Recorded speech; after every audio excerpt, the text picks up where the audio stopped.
Hello dear student, how are you? I hope all is well. Welcome to my YouTube channel Kamal Ahmed Perfect Classes Biology.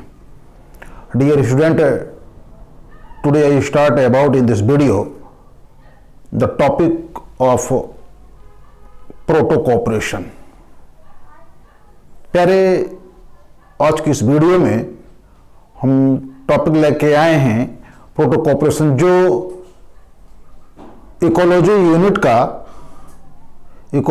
का lesson number 13 organism and population, और उसके अंतर्गत आने वाले क्या population and there interaction, और उस population and there interaction में पॉजिटिव इंटरेक्शन की, ध्यान से सुनिए, पॉजिटिव इंटरेक्शन के अंतर्गत आने वाले तीन चीज. पहली चीज हमने बताई थी, पहले टॉपिक म्यूटेलिन, दूसरी वीडियो में फिर हमने दिया कॉमेंसिलिन. आज की इस वीडियो में हम उसका तीसरा पार्ट लेके आए हैं, यानी पॉजिटिव इंटरेक्शन का तीसरा पार्ट, जिसको हम प्रोटोकॉपरेशन कहते हैं. मेरे ख्याल से ये इंस्टेंट नहीं है, फिर भी इससे कंपटीशन में क्वेश्चन बहुत पूछे थे और इंटरेस्टिंग टॉपिक है. ध्यान से सुनेंगे, सारी चीज क्लियर होगी. ठीक है, तो चलिए स्टार्ट करते हैं. ये है क्या, दो तीन चीज अब ध्यान रखेंगे. इसका जो मुख्य चीज है, पहली चीज कि इस एसोसिएशन में, इस इंटरेक्शन में दोनों component, both component are profited, मतलब दोनों कंपोनेंट इसके क्या होते हैं, प्रॉफिटेड होते हैं, पहली चीज. और दोनों में कोई फिजिकल कांटेक्ट नहीं होता, दोनों आपस में टच नहीं करते हैं, दोनों कंपोनेंट एक दूसरे से दूर रहते हुए दोनों को प्रॉफिटेड करते हैं. तीसरी चीज कि वह दोनों कंपोनेंट अलग, यानी फ्री लाइफ भी जीवन जी सकते हैं. दो मतलब ये कि वो फ्री तरीके से भी जीवन जी सकते हैं, और प्रोटोकॉपरेशन को भी रिप्रेजेंट करते हैं. प्रोटोकॉपरेशन में दोनों पार्टनर इसमें प्रॉफिटेड होंगे. दोनों पार्टनर कैसे प्रॉफिटेड होते हैं हम लोग देखेंगे. और दोनों बिना फिजिकल कांटेक्ट किए, बिना स्पर्श किए हुए एक दूसरे को लाभ पहुंचाते हैं. तो ये बड़ी इंटरेस्टिंग टॉपिक है. पहले चलिए हम शुरू करते हैं. तो पहली चीज हम यहां पे बताएं आपको, जो प्रोटोकॉपरेशन लिखा है हमने यहां पे ये हेडिंग, उसमें आप ये ध्यान रखेंगे कि बोथ पार्टनर, क्या बोथ पार्टनर आर प्रॉफिटेड, ठीक ठीक, यहां लिख दिया है, यहां भी लिखा है वही चीज हमने. यहां देखिएगा कि both partner will be profited, पहली चीज. और दोनों में कोई फिजिकल कांटेक्ट नहीं होता है, दोनों में कोई फिजिकल कांटेक्ट नहीं होता, दोनों कंपोनेंट फिजिकल कांटेक्ट नहीं करते हैं और दोनों एक दूसरे को लाभ पहुंचाते हैं और सेपरेट जिंदगी भी जी सकते हैं. आइए चलिए देखते हैं, शुरू करते हैं इसको. होता क्या है कि छोटे छोटे माइक्रोब जिसमें फंगस हैं, कुछ बैक्टीरिया हैं, कुछ एक्टिनोमाइसीट्स हैं, जो क्या बनाते हैं, माइक्रोफ्लोरा बनाते हैं. और वो कहां रहते हैं, हायर प्लांट के रूट के इर्द गिर्द, स्पर्श नहीं करते हैं. ध्यान से सुनिए, इसकी मेन थीम है they do not touch to each other, they do not touch both of them, वो आपस में टच नहीं करते हैं. तो अब उसका साथी पार्टनर कौन होता है, हायर प्लांट की रूट. क्या, हायर प्लांट के रूट, यानी उच्च वर्गीय पौधों के जड़ों के इर्द गिर्द कुछ छोटे छोटे माइक्रोब्स होते हैं, जिनमें बैक्टीरिया आते हैं, फंगस आते हैं, और उसके अंतर्गत कुछ एक्टिनोमाइसीट्स, यहां हमने शायद लिखा भी होगा, क्या, एक्टिनोमाइसीट्स यहां लिख दिया हमने कि माइक्रोब्स के रूप में फंगस आते हैं, बैक्टीरिया आते हैं, और वो सैप्रोफिटिक फंगस के रूप में होते हैं, और एक्टिनोमाइसीट्स होते हैं. कहां होते हैं, उस हायर प्लांट के रूट के इर्द गिर्द, बहुत नजदीक होते हैं, और वो नजदीक रह करके वो जो कंडीशन बनाते हैं, उस कंडीशन को हम कहते हैं राइजोस्फीयर माइक्रोफ्लोरा.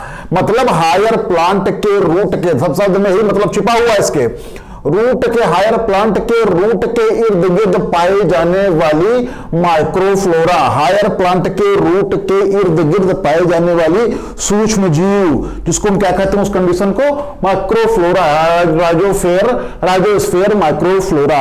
अब यह करता क्या है यार, कि वो जो हायर प्लांट के इर्द गिर्द छोटे छोटे माइक्रोब्स रहते हैं, फंगस रहते हैं, बैक्टीरिया रहते हैं या सेप्रोफिटिक फंगस रहते हैं, एक्टिनोमाइसीट्स रहते हैं, वो करते क्या हैं, उस हायर प्लांट के द्वारा स्रावित कुछ एक्स्ट्रा सेलुलर मटेरियल को सिक्रेट करते हैं। पहली चीज, वो एक्स्ट्रा सेलुलर मटेरियल बाह्य कोशिकीय जो पदार्थ है कहां से निकलता है, हायर प्लांट के रूट से निकलता है, ठीक।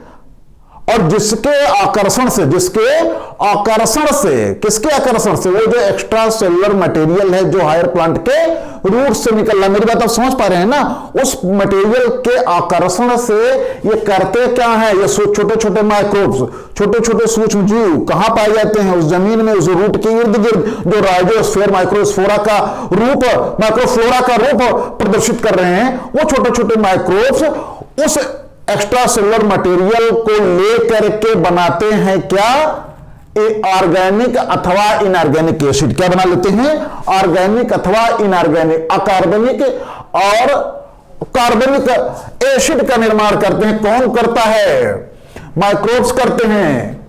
कौन करता है, माइक्रोब्स करते हैं। कहां से करते हैं, उस हायर प्लांट के रूट से निकला हुआ जो एक्स्ट्रा सेलुलर मटेरियल है उसकी सहायता से ये माइक्रोब क्या बना लेते हैं, ऑर्गेनिक अथवा इनऑर्गेनिक एसिड बना लेते हैं जो माइक्रोब्स के थ्रू होते हैं। अब सॉइल में, अब इसके बाद क्या होता है, सॉइल में एकदम सिस्टमेटिक ढंग से हमने लिख दिया है। अब सॉइल में क्या होता है, सॉइल में चूंकि ये माइक्रोब्स पाए जाते हैं, कहां पाए जाते हैं, सॉइल में पाए जाते हैं, हायर प्लांट के रूट के इर्द गिर्द। ओके, आगे चलें, आगे चलिए। अब सॉइल में इस कंडीशन में, जब सॉइल में वो माइक्रोब्स पाया जाता है तो जो ऑर्गेनिक और इनऑर्गेनिक एसिड बनाए तो सॉइल में पाए जाने वाले इनसॉल्युबल इनऑर्गेनिक फास्फेट, इस कंडीशन में सॉइल में होता क्या है, जब वो ऑर्गेनिक अथवा इनऑर्गेनिक मटेरियल बना लिया एक्स्ट्रा सेलुलर मटेरियल से, यानी हायर प्लांट के द्वारा स्रावित एक्स्ट्रा सेलुलर मटेरियल से वो ऑर्गेनिक अथवा इनऑर्गेनिक एसिड बना लिया। कौन बना लिया, ये माइक्रोब। तो सॉइल में, उस सॉइल में जहां पे वो माइक्रोब्स है वहां पे पाए जाने वाले insoluble inorganic phosphate, insoluble inorganic material वो चेंज हो जाती है। किस में चेंज हो जाती है, सॉल्युबल इनऑर्गेनिक फास्फेट के रूप में। समझे आप, मतलब इनसॉल्युबल इनऑर्गेनिक फास्फेट किस रूप में चेंज हो जाती है, सॉल्युबल इनऑर्गेनिक फास्फेट यानी घुलनशील इनऑर्गेनिक फास्फेट के रूप में चेंज हो जाती है। कौन चेंज करता है, वो माइक्रोब्स। कौन चेंज करता है, माइक्रोब्स, ठीक। अब वो माइक्रोब करता क्या है, वो जो सॉल्युबल इनऑर्गेनिक मटेरियल फास्फेट के रूप में कन्वर्ट हुआ है, जो इनसॉल्युबल इनऑर्गेनिक फास्फेट के रूप में था, अब वो फिर वो दे देता है किसको, हायर प्लांट के रूट को। समझा, हायर प्लांट के रूट को, मतलब माइक्रोब्स ने जो चेंज किया इनसॉल्युबल इनऑर्गेनिक फास्फेट को सॉल्युबल इनऑर्गेनिक फास्फेट के रूप में जो चेंज किया, तो वो सॉल्युबल इनऑर्गेनिक फास्फेट वो माइक्रोब जो है फिर से उस हायर प्लांट को दे दिया। किसको दे दिया, उस हायर प्लांट के रूट को दे दिया, बिना टच किए हुए, बिना फिजिकल कांटेक्ट किए हुए। अब जब ये हायर प्लांट को दे दिया तो उससे हुआ क्या, उसकी फिजिकल एक्टिविटी या उसकी जो कार्य की, उसकी जो फिजियोलॉजी है वो चलने लगी। इस तरीके से दोनों आपस में मिल करके पहले क्या करते हैं, सहयोग करते हैं और दोनों एक दूसरे को प्रॉफिटेड करते हैं। इस कंडीशन को हम क्या कहते हैं, प्रोटोकॉपरेशन। अब एक चीज और चीज, दो तीन कंडीशन है इसमें मैं बताऊं आपको, यही चीज को हम क्या कहते हैं, प्रोटोकॉपरेशन। बहुत अच्छी टॉपिक है, कंपटीशन में सवाल आता है, दो तीन टर्म इसमें आते हैं यार। एक चीज तो ये हमने यहां पे लिखा हुआ है, क्या, राइजोप्लेन माइक्रोफ्लोरा। राइजोप्लेन माइक्रोफ्लोरा, इसमें क्या है कि जब माइक्रोब, जब सूक्ष्मजीव, जब कोई भी माइक्रोब कहां हो, रूट के एपिब्लेमा पर ग्रो करे। जब कोई भी माइक्रोब, जब कोई भी सूक्ष्मजीव उस रूट के एपिब्लेमा माने आउटर मोस्ट जो सेलुलर लेयर होती है जिसको हम एपिब्लेमा कहते हैं, रूट के एपिब्लेमा पर ग्रो करती है, तो उस कंडीशन को कहते हैं क्या, राइजोप्लेन माइक्रोफ्लोरा। ठीक है। अब दूसरी टर्म हमने यहां पे लिखी है फाइलोस्फेयर माइक्रोफ्लोरा। क्या, फाइलोस्फेयर माइक्रोफ्लोरा। अब फाइलोस्फेयर माइक्रोफ्लोरा क्या है? वही चीज कि जब माइक्रोब कहां ग्रो करता है, लीफ के सरफेस पर, लीफ के सरफेस पर जब ग्रो करता है, जब माइक्रो सूक्ष्म जीव यानी माइक्रोब लीफ के सरफेस पर ग्रो करता है तो उसको हम कहते हैं क्या? फाइलोस्फेयर माइक्रोफ्लोरा। अब ये फाइलो में लीफ होता है एकदम, अगर आप बायोलॉजी समझते होंगे टर्म को तो अच्छी तरीके से जानते हो, फाइलो मतलब लीफ होता है, और उस लीफ के अराउंड चारों ओर उसके सरफेस पर पाए जाने वाली जो सूक्ष्म जीव होती है जिसको हम क्या बोलते हैं? लीफ सरफेस, वो कहां पाई जाती है? लीफ सरफेस, और उस पूरे कंडीशन को कह देते हैं फाइलोस्फेयर माइक्रोफ्लोरा। ठीक, तो फाइलोस्फेयर माइक्रोफ्लोरा का मतलब क्या हो? फाइलोस्फेयर माइक्रोफ्लोरा का क्या मतलब हुआ कि जब माइक्रोब लीफ सरफेस पर ग्रो करे तो उसको हम क्या कहेंगे? उस कंडीशन को फाइलोस्फेयर माइक्रोफ्लोरा, फाइलोस्फेयर माइक्रोफ्लोरा। तीसरी कंडीशन हमने यहां पे दिया है फाइलोप्लेन माइक्रोफ्लोरा। छोटे छोटे टर्म हैं बेटा, मिलते जुलते हैं, लेकिन आप कंफ्यूज करेंगे तो सब गड़बड़ हो जाएगा।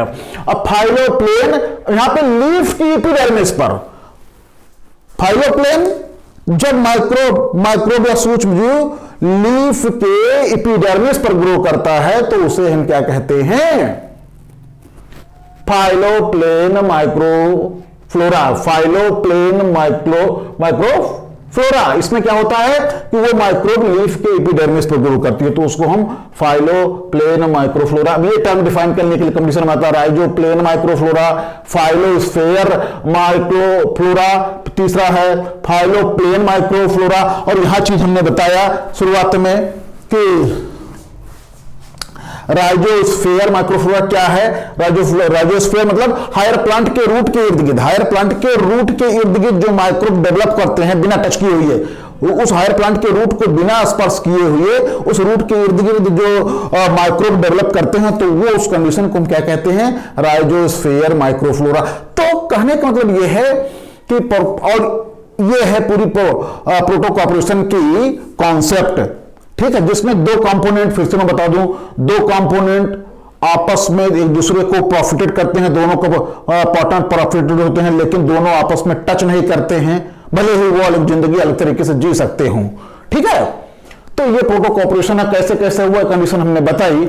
और एक चीज और, कुछ एनिमल पे भी कुछ अलग तरीके से भी प्रोटो कॉपरेशन होती है। एक ऑक्सीपेकर वाली एग्जांपल मैं बता दूं आपको, यहां पे लिख दूं क्या? ऑक्सीपेकर क्या है इसमें यार? दो विभिन्न प्रकार के जंतु, क्या? दो विभिन्न प्रकार, डिफरेंट टाइप के एनिमल, क्या?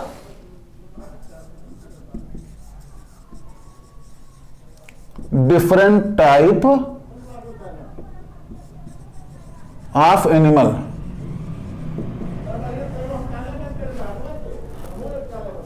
डिफरेंट टाइप के जो एनिमल हैं, डिफरेंट टाइप के जो एनिमल हैं उनके बीच में देखी जाती है। जैसे ऑक्सीपेकर, क्या? ऑक्सीपेकर पक्षी, ऑक्सीपेकर पक्षी जो गाय भैंस के आदि के या में चौपाओं के ऊपर लगती है। ऑक्सीपेकर एक पक्षी होती है, क्या? मैं नाम लिख दूं, OX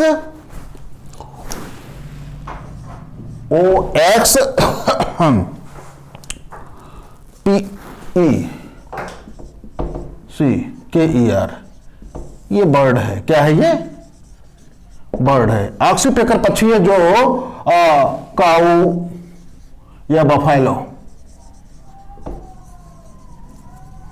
गाय भैंस के ऊपर लगती है और एक दूसरे के कांटेक्ट में रहते हुए कोई भी नुकसान नहीं होता है उनका। तो ये भी एक प्रोटो कॉपरेशन को शो करता है प्यारे, ठीक है, जो स्किन पैरासाइट के रूप में होते हैं, गाय भैंस के ऊपर चौपाओं के ऊपर रहते हैं। ऑक्सीपेकर एग्जाम्पल इस प्रोटो कॉपरेशन में दे सकते हैं। तो मेरे ख्याल से ये अभी चैप्टर नंबर 13 का ऑर्गेनिज्म एंड पॉपुलेशन का ये मेरे ख्याल से लास्ट टॉपिक था। अब इसके बाद ये चैप्टर नंबर 13 खत्म हुआ। अब इसके बाद हम मिलेंगे आपसे अगले वीडियो में।